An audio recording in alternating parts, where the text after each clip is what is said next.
Welcome back. Okay, so today we're going to be doing some Zentangles, just like these. And I'm going to demonstrate how to go through it in a time-lapse video, and I want you to work along. All you'll need is a marker or a Sharpie. It can be a colored marker, doesn't matter. You can also do this with a micron like I have, or a pen. Anything that you have laying around, even a pencil, will be fine. So let's get started. First, we need a shape to start with. Find something, anything, it can be circular or square or rectangle, something that you can easily trace. And so I decided to go with a plastic cup. That's usually what I use to store paints when I'm done with the painting and I don't want to waste the paint. So take your drawing utensil and go over it.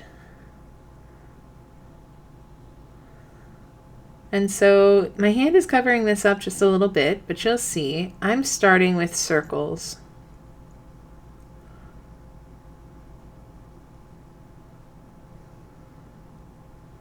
And I'm deciding to turn that circle into 4 sections, 4 pies.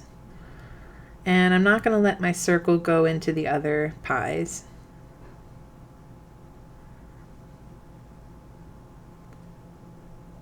And since I started with pencil initially when I traced this, I'm going to go ahead and go over it with my marker.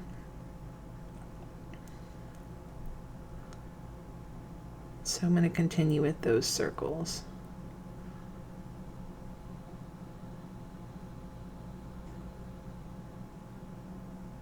And what it does is it kind of creates the effect of an object coming closer to you in space.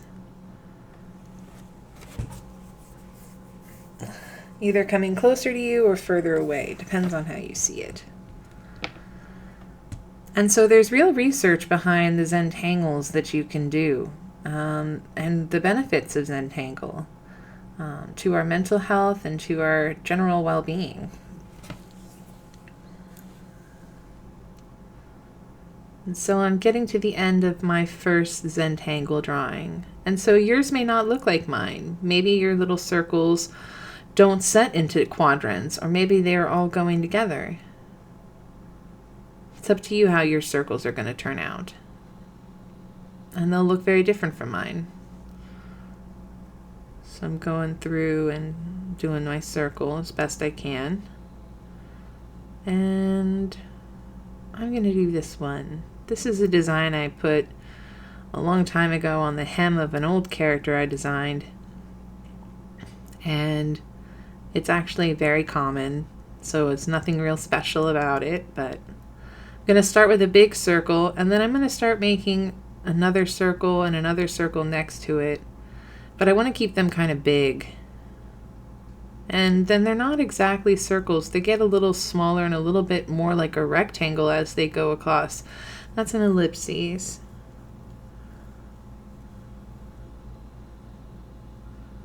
And so I'm just trying to create the effect of a rounded object by making those get smaller as they get to the edges.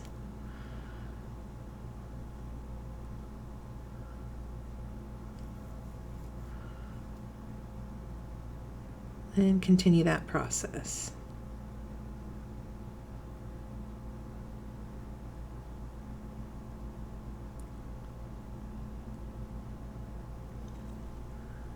And so hopefully you guys are doing well. One thing I can say in Florida is that the sun is shining every day. It's been lovely weather, so hopefully you're going outside and getting a little bit of vitamin D, getting a little bit of sun, soaking in the sun. I know you all probably are missing our beautiful backyard where we're going to have our mural when we get back. So never fear, that's in the cards and it's not going away.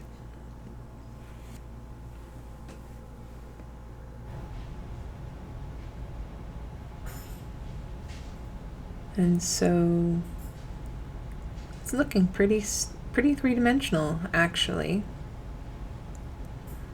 Oddly enough, the circles kind of look cool.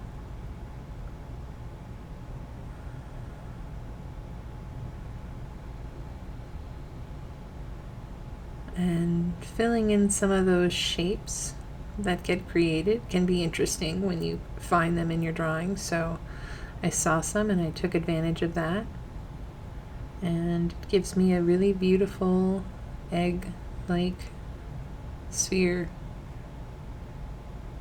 Just a beautiful little object.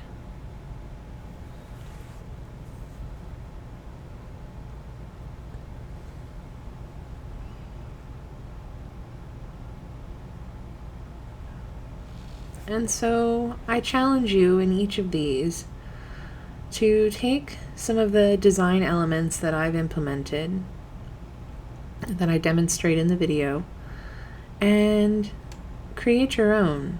So for the last one, for example, I started off with 3 different types of lines, and they were wavy lines. And then I went ahead and decided on another shape that I wanted to put in there, a circle. So I decided I would put circles through all of them, and not just regular circles, circles that got smaller, some that are more oval, different types of circles and circular kind of shapes. And then I saw these triangles forming, and I decided it would be a good idea to color those in and see what happens. So in the drawing I'm doing now, I'm also keeping with a circular kind of organic flowing motion. And I'm just continuing that pattern wherever I see it. And as you can see, it's not perfect by any means. It's all about getting into the moment and flowing into the process. Just really engaging with the materials, taking that paper, utilizing your pen and marker to create different designs.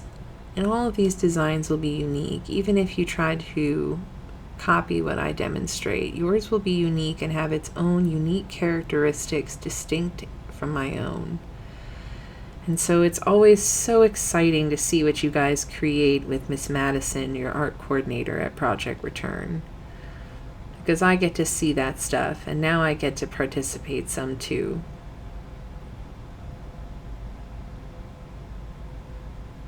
And so just finishing up this circle. And again, it gives a kind of spherical look to it.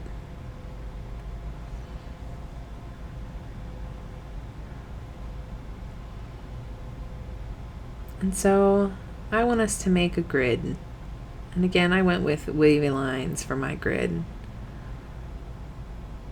Go ahead and make sure your circle is nice and traced. Keep your hands steady if you can. If you can't, embrace it. So I thought I would do some cross-hatching lines, forming grids. And what I started to see was checkers and kind of tubular, weird checkers. So I decided I would start coloring in those shapes. And so while I'm coloring those in, I wanted to talk to you about the center and what the center is trying to do for you now in this time of adversity. And part of this online learning experience is tailored to ensure that not only do you have access to the lesson, but you have access to listen to the lesson multiple times. And being able to listen to the lesson multiple times is very important if you're going to repeat the process and really practice the skill.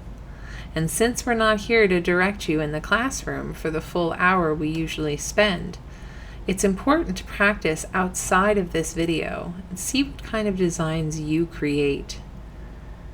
And so, returning to our video, you can see I filled in a lot of that grid formation. And you can really see the wavy checkerboards.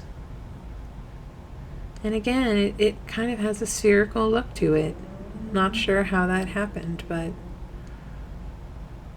it really does.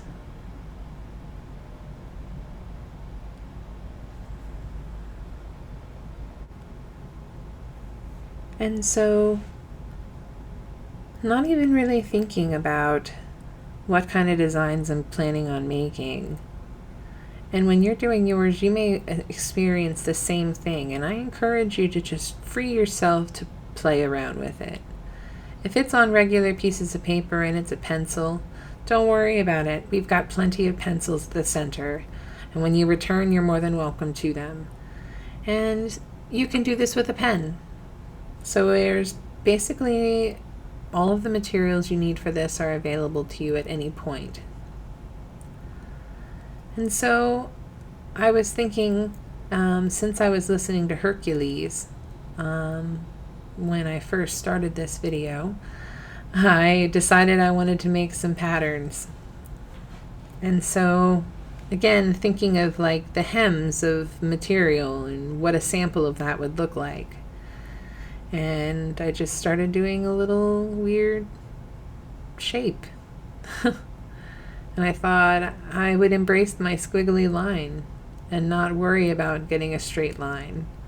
And I know for some of us it can be a challenge. My hands tremble a little, so it's a challenge for me to get straight lines. I really must focus.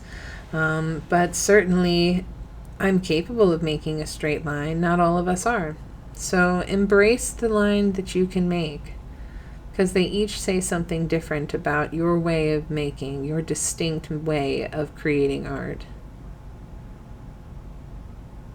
And so you can see I decided to keep the same shape, but I switched it around. I made it go in the opposite direction. And as I was doing it, I was thinking Egyptian at this point. So who knows where your Zentangles will take you. And you can see I spaced it differently, almost like you would see bricks laid. One and then one halfway through, stacked on top of each other. And I really liked this one. So I decided I might leave it alone.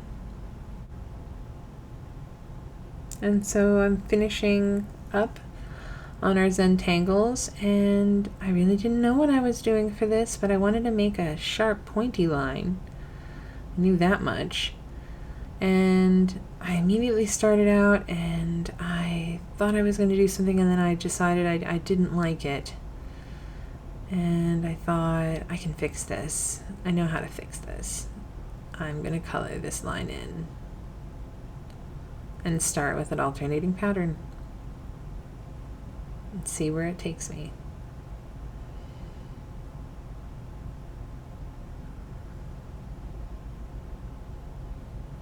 And so you'll see in some areas I'm able to make my marker go really far. It's because I'm using the side of my marker. But when you use the side of your marker, you don't get the same coverage, so it won't be necessarily as even. And it won't saturate the paper in the same way. So especially if you're using a marker or a micron or a permanent marker, just keep that in mind. With a pen, you can spend a lot of time darkening your values, and maybe next time we'll do one in pen and see the very different way that it turns out. I think you will be very interested to see. So perhaps we'll do that next time. And while I was doing this, I was thinking about the best birds that were ever drawn in the entire world, and they start just like that.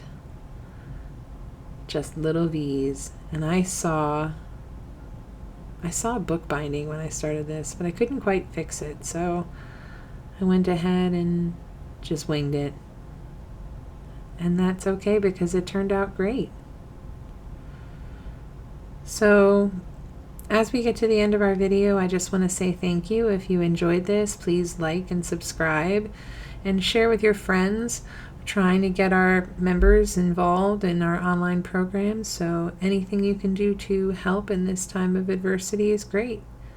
Thank you for joining me, and have a great day, everyone.